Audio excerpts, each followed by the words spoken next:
आरती, अब मैं तुम्हें क्या बताऊं, हालात ही कुछ ऐसे हो गए कि मुझे ये नौकरी करनी पड़ी। लेकिन आज तुम्हें इस पोस्ट पर देखकर मुझे बहुत खुशी हो रही है कि मेरी पढ़ाई हुई स्टूडेंट आज इतनी बड़ी कंपनी की मैनेजर बन गई। और तुम इतनी बड़ी कंपनी की मैनेजर होने के बाद भी तुमने मेरे पैर छुए, मुझसे मुंह नहीं फेरा। और बाकी स्टूडेंट मुझे इस वर्दी में देखकर मुंह फेर कर निकल जाते हैं, मुझसे बात तक करना पसंद नहीं करते। मैडम, मैं बाकी स्टूडेंट की तरह नहीं हूँ जो आपसे मुंह फेर के निकल जाऊँ।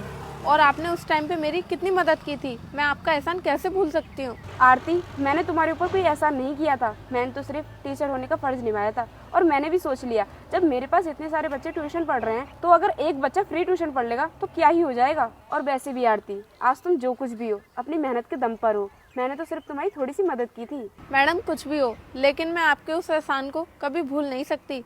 पर मैडम, आपने मुझे बताया नहीं कि आपको ये सिक्योरिटी गार्ड की नौकरी क्यों करनी पड़ रही है। आरती, अगर तुम जानना ही चाहती हो तो ठीक है, मैं तुम्हें बता देती हूँ। सब कुछ बहुत अच्छा चल रहा था और ट्यूशन में काफ़ी बच्चे भी आने लगे थे।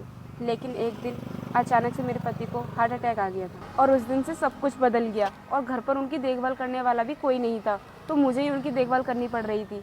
और इसलिए कभी कभी ट्यूशन की छुट्टी भी करनी पड़ जाती थी। छुट्टी ज़्यादा होने की वजह से बच्चों ने भी आना कम कर दिया और इस तरह मेरा कोचिंग सेंटर बंद हो गया। और मेरे हस्बैंड के इलाज में काफ़ी पैसा खर्च हो गया, हमारा सब कुछ बिक गया। उसके बाद भी मैं उन्हें बचा नहीं पाई। फिर मैंने सोचा किसी कंपनी में जाकर छोटी मोटी नौकरी कर लेती हूँ, जिससे कि मैं अपने बच्चों का गुजारा तो कर सकूँ। मैडम, इतना कुछ हो गया आपके साथ, लेकिन फिर भी आपने एक बार मुझे बताने की कोशिश नहीं की। अगर आप मुझे एक बार बता देती तो शायद मैं आपकी कुछ हेल्प कर पाती। आरती, मैं अपनी परेशानियों का बोझ किसी दूसरे के कंधों पर डालना नहीं चाहती थी, बस इसी वजह से मैंने किसी को नहीं बताया। मैडम, मुझे माफ़ कर देना जो मैंने आपके बारे में इतना गलत बोला। मुझे पता नहीं था कि आपने अपनी ज़िंदगी में इतना स्ट्रगल किया है, आप कितनी मेहनत कर रही हो और उसके बाद अपने बच्चों का पालन पोषण कर रही हो। मैडम, प्लीज़ मुझे माफ़ कर देना। अरे कोई बात नहीं, तुम मुझसे माफ़ी क्यों मांग रहे हो? तुम्हें मेरे बारे में पता नहीं था, बस इसीलिए तुमने इतना कुछ बोल दिया। कोई बात नहीं। मैडम, आपके साथ जो कुछ भी हुआ आप उसे भूल जाइए, लेकिन अब से मैं आपको ये नौकरी नहीं करने दूंगी।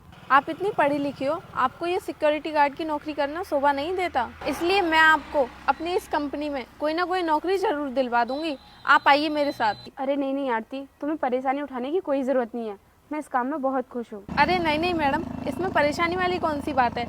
जब मुझे मदद की ज़रूरत थी तो आपने मेरी मदद की, और आज मुझे मौका मिल रहा है आपकी मदद करने का, तो मैं पीछे क्यों हटूं। अब मुझे कुछ भी नहीं सुनना है, आप मेरे साथ बस मेरे ऑफिस में चलिए। हाँ मैडम, मैम बिल्कुल सही बोल रही हैं। आपको ये नौकरी करना शोभा नहीं देता है। अच्छा ठीक है, मैं चलती हूँ। चलिए मैम।